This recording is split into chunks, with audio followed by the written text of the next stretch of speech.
Good morning.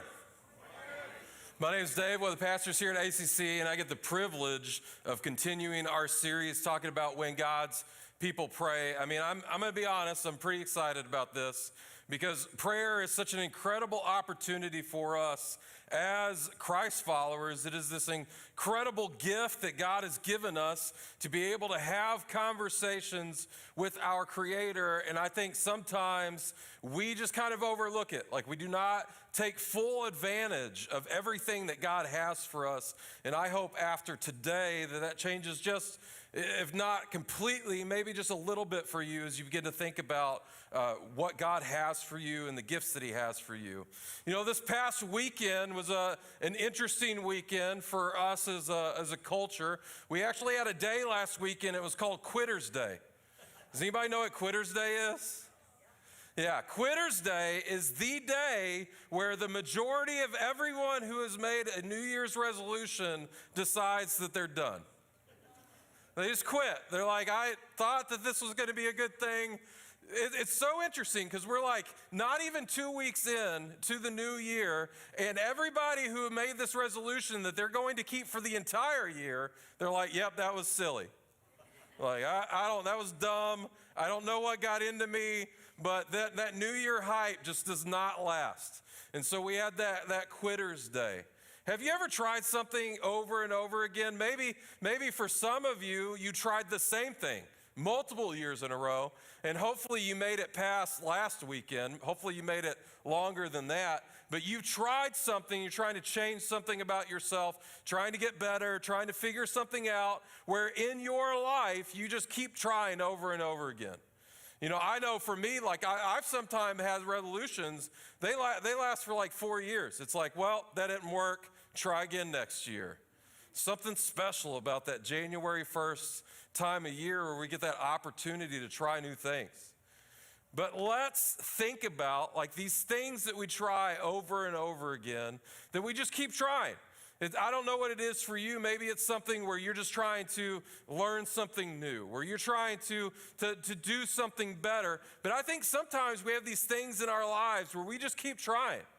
It feels like it just never works. It feels like we can never just really figure out how do we make this change in our lives and how do we make it stick? Like, how do we make ourselves different? What does that look like? For me, as a kid, I loved skateboarding. When I was a teenager, loved skateboarding, skateboarded all the time, had some friends that I would skateboard with, tried to do tricks, did some tricks, couldn't do other tricks. I remember there was this one trick that I tried over and over again. Just every time I was skateboarding, I would try to get this trick down and could never figure it out. And it's called a kickflip. And it's why I was never really good at skateboarding, because I could never figure this trick out. And so I would just try over and over again. And it's that point, it's one of those tricks where you kind of jump on the board's in the air, and then you move your foot a certain way, and the board flips and then lands, and then you land on top of the board. Well, I could get it up in the air, and then I could get it to flip. I could get it to this point in this photo. In case I lost you, this is kind of that in-between spot for what a kickflip looks like. The board's flipping under you, and it's going to land on the ground. I could flip the board, I could get it to move, but I could never land on it. And I don't know why. I could just never figure out how do I flip the board and then land on it at the same time. It's probably why I can't clap and sing at the same time. I just don't have any coordination. Well, I just tried this over and over and over again. Like, so from the age of, I'd say 12 to the age of 18, I am skateboarding for 6 years of my life, and there is one trick that I am just trying over and over again, and I could just never figure it out. Just could never figure it out. Has there ever been anything like that in your life? Where you just have something trying over and over again, and you're just trying, it just never seems to work.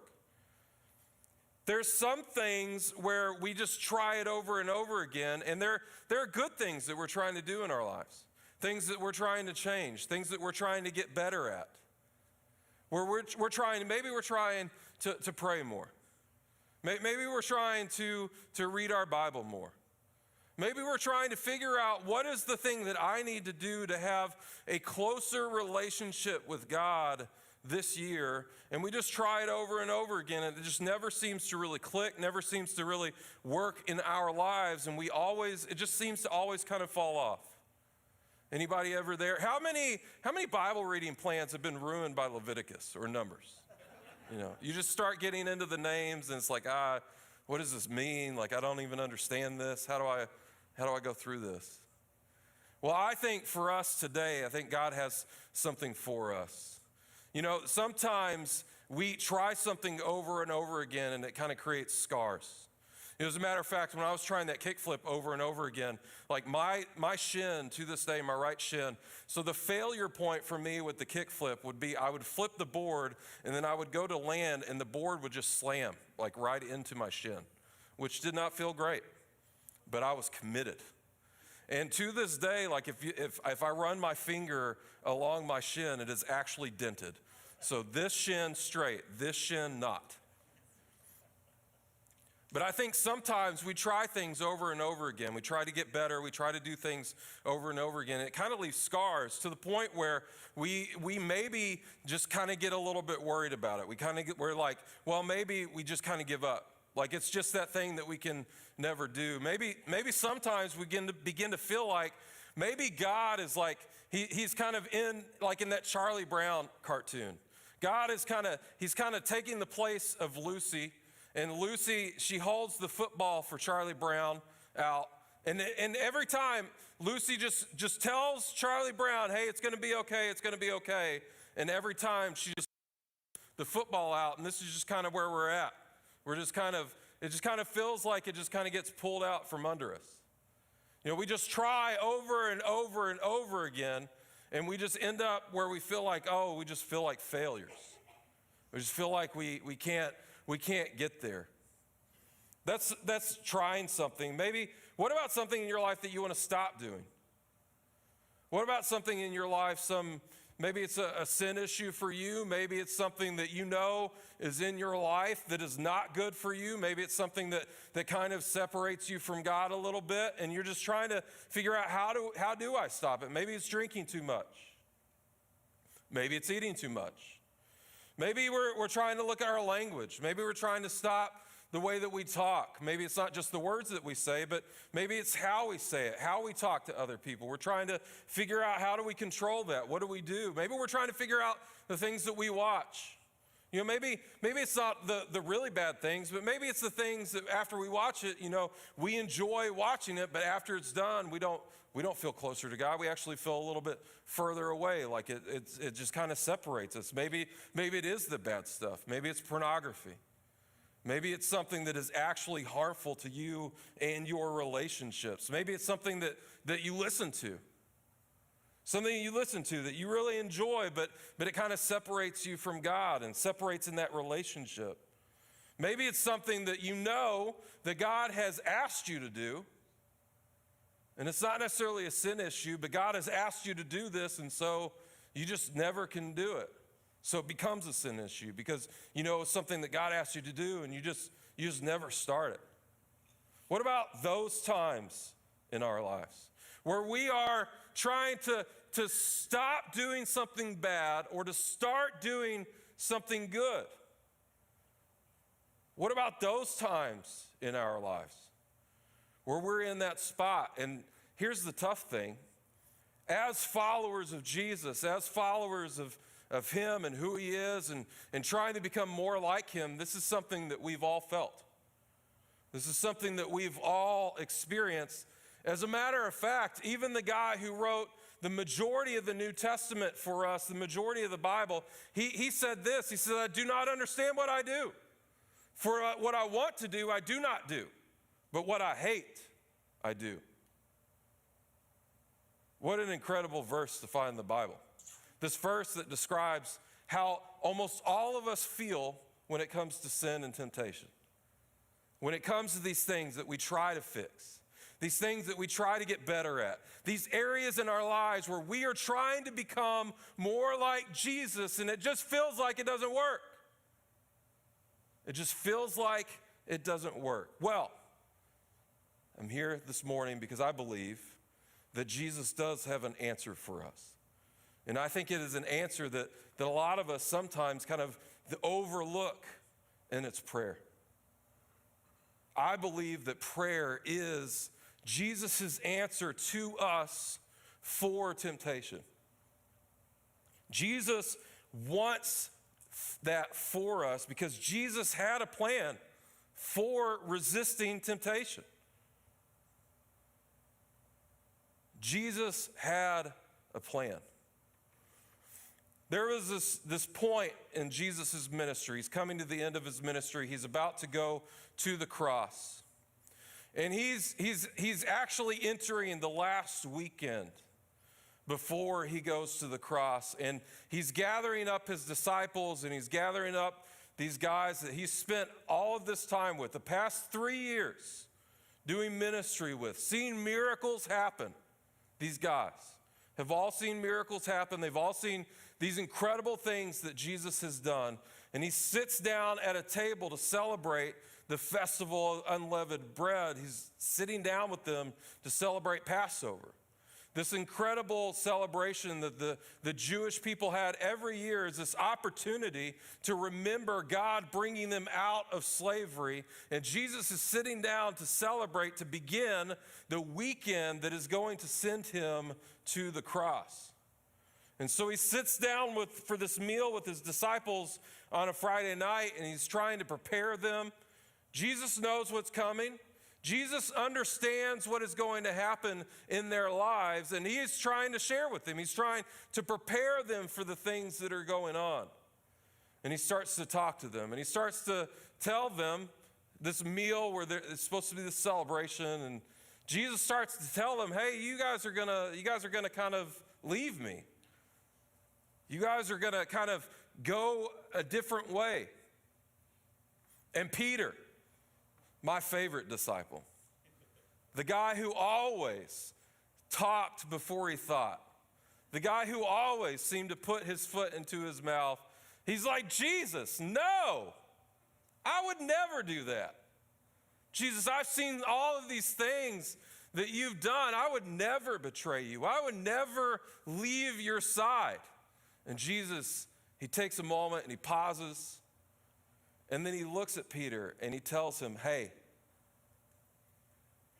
you're actually going to betray me not once, but you are going to deny me 3 times before the rooster crows tomorrow. And Peter's like, no, I would never do that. What would lead me into that temptation? What would lead me into that spot? And we have this meal where Jesus has with his disciples. And then after this meal, Jesus, he knows what's coming, and so he knows that he has to prepare. And so how does Jesus prepare? What does that look like for Jesus as he's going into this time of difficulty, this time of persecution? What does Jesus do? And so we pick up in Matthew 26. It says, then Jesus, so after the meal, Jesus went with his disciples to a place called Gethsemane. Gethsemane it's this olive grove where there are a bunch of, Jesus is just taking them to olive grove, this quiet place. And he said to them, sit here while I go over there and pray. And so Jesus gathers his disciples, say, sit here, I'm going to go over and pray. But Jesus, he takes 3 guys with him. It says he took Peter and the 2 sons of Zebedee, that's James and John. So he takes Peter, James, and John. Peter, James, and John is like these core guys out of the 12 that are with him on these really key moments. And so he pulls them out. And you'll notice, it is Peter, the guy who said, I am not going to betray you. Jesus pulls him out, and he brings him, and he began to be sorrowful and troubled. And so Jesus understands what he's about to go through.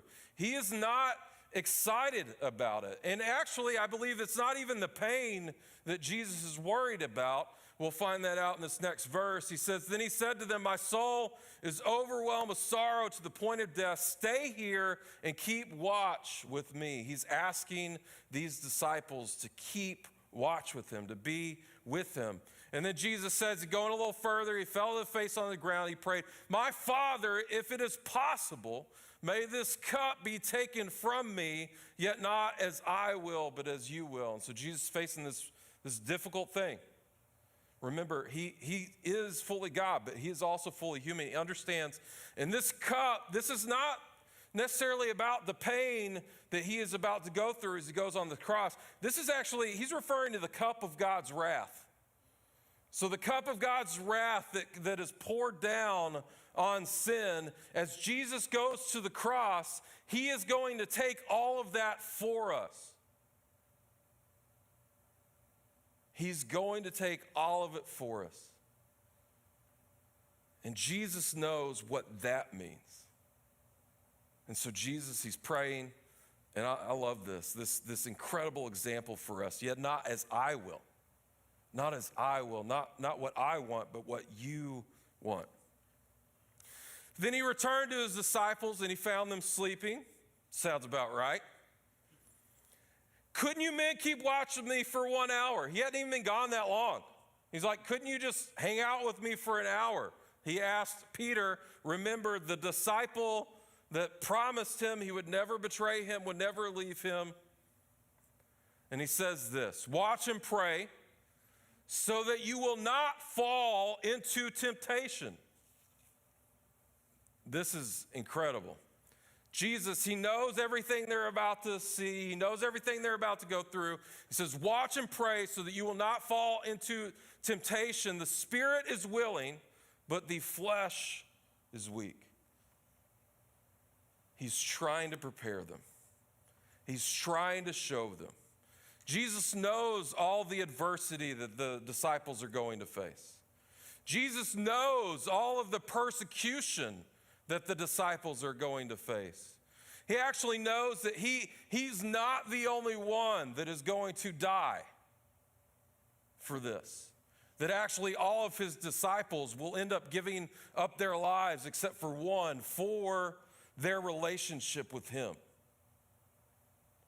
And he knows, and he's trying to prepare them. He's trying to show them the way. This is Jesus's plan for temptation. This is how we are supposed to face temptation. And in Jesus's darkest moment, he is trying to show his disciples, how do you handle this? How do you walk through this?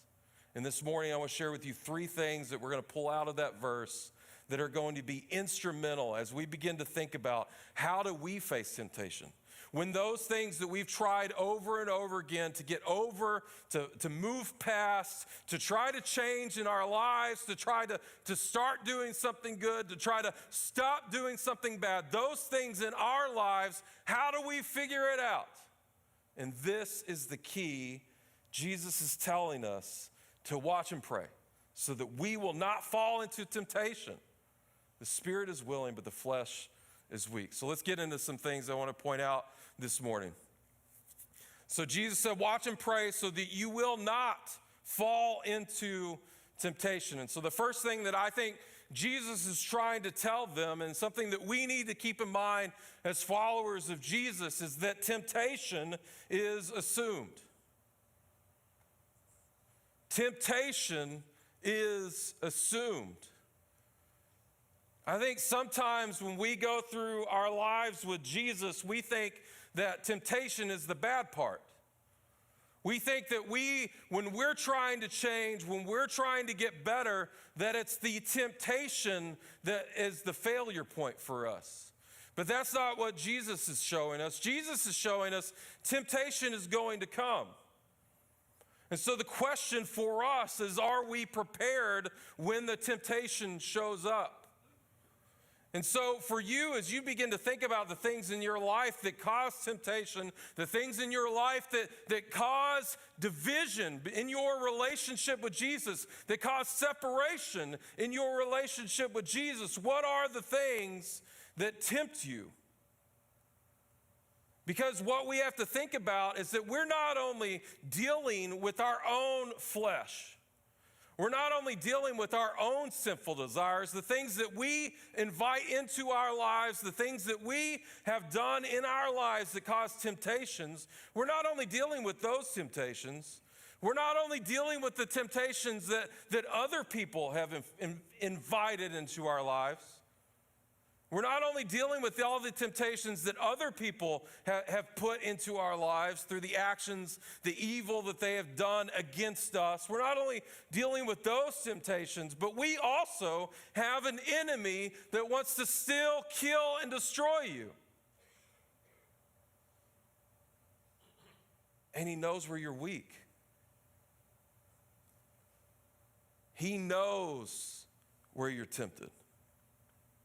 And he's going to set up traps. And so Jesus is trying to tell us, hey, temptation is coming. The question for you is, are you prepared? Are you prepared to face the temptation that is coming? So how do we prepare? Let's go into that. Jesus said, watch and pray. Watch and pray so that you will not fall into temptation. Jesus is telling us that if we don't want to fall into temptation, we need to watch and pray. We need to watch and we need to pray. It seems easy. It seems like this is something that we should get the hang of. We should be able to kind of walk through this. But Jesus is telling us, hey, if you don't want to fall into temptation, you need to watch and pray. I bought a gift for my wife for Christmas, and it's these over-ear, noise-canceling headphones. And she loves them. Like, she is just ecstatic about them. Before, she had the AirPods, and she would just kind of walk around the house. She loves just putting some music on or putting on a podcast or putting on something when she's like doing stuff around the house. Like it's how she works, it's how she enjoys it. And so she'll put these on and it allows her, she's not in the room, so I'll just let you know. She's kind of losing her hearing a little bit. And so that's what she needs these for, so that she can hear them and not like blow out her eardrums with the volume. But she'll turn on the noise canceling and she'll just be doing stuff in the room. And so there have been times since then where I'm trying to get my wife's attention from the other side of the house. And I'm like, hey, Sharon, I need you. I need something. Please pay attention to what I am saying. And then inevitably I'll have to yell so that she can hear it through the noise canceling. And then she takes off the noise canceling headphones and she's like, why are you yelling at me? And I was like, well, I've been trying to get a hold of you for 5 minutes. What are you doing? Why can you not hear me? It's like, oh, I've got my headphones on. Oh, makes sense. How often in our lives do we have these noise canceling headphones on that are blocking out God? Do you know how noise canceling works? It's not like blocking out the noise. It actually creates noises that cancel out the other noises that are coming in. Isn't that crazy? That when it just creates these noises that we can't hear, that are the negative of the noises that are coming around, and it just blocks them out. How often are we putting on noise canceling headphones when it comes to our relationship with God? How often are we spending more time with all of these different entertainment, all of these different options, all of this busyness, all of these things that draw us away from our relationship with God, all of these things that are not necessarily bad, but they are creating this environment where we are so distracted, where we are so focused on just getting through our day because we have filled it with so many things. From the moment that we get up to the moment that we go to sleep, there is something that we are listening to. There is something that we are watching. There is something that we are doing. And God, he's hanging out here on the outside and he's trying to say something to us, but he cannot get through this barrier that we have surrounded ourselves with because we have not taken the time to separate it out and be like, God, I just want to hear from you.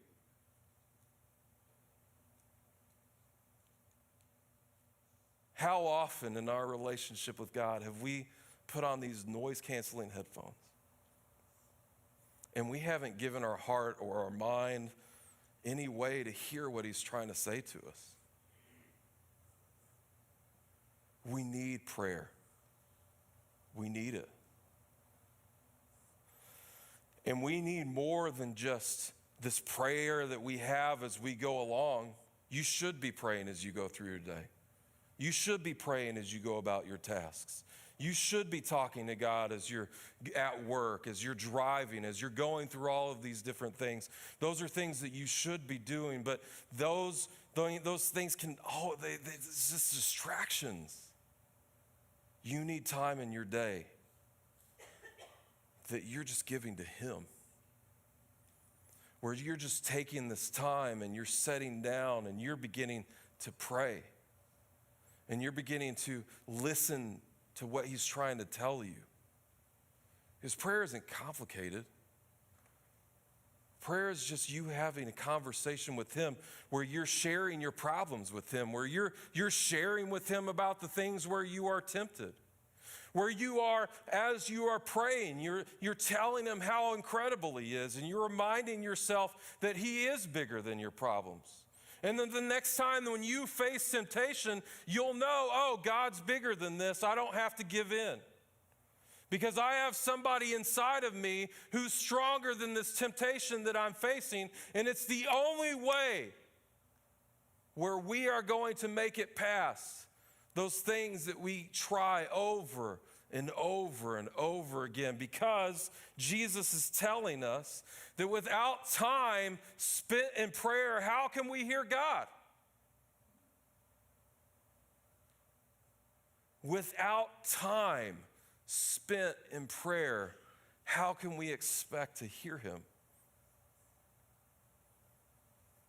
How can we start building those noise-canceling headphones in the opposite direction, where they are canceling out the world, where they are canceling out the things that Satan is trying to tell us, where they're canceling out the things that our flesh is trying to tell us?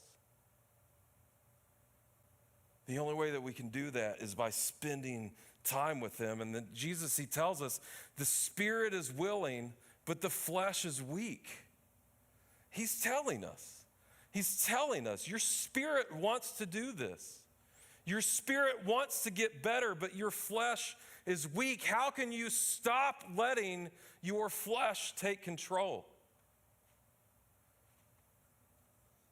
Because if we think about this from a body perspective, if your body is weak, what do? You spend time lifting weights. You spend time getting stronger. And Jesus is telling us, hey, if you want your spirit to be bigger, if you want your spirit to be stronger, you have to feed your spirit with prayer. You have to trade your weakness for Jesus' strength. You have to trade your weaknesses for Jesus' strength, and it only happens in prayer.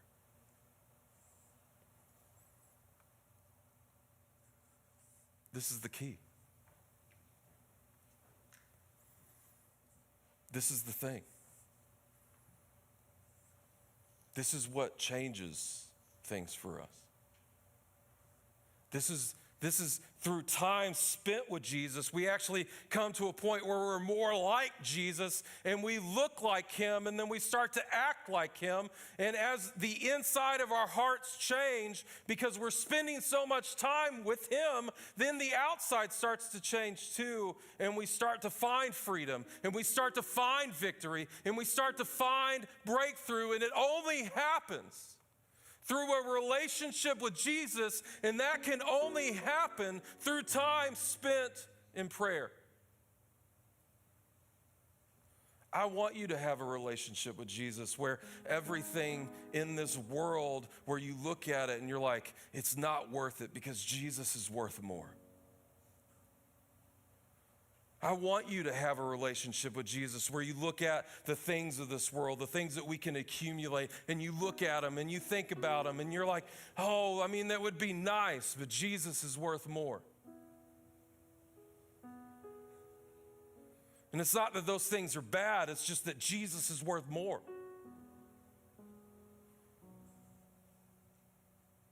And it only comes when we pray. And our flesh is going to fight it. Satan's going to fight it. But this is the thing that will change your life. Let's pray. God, we thank you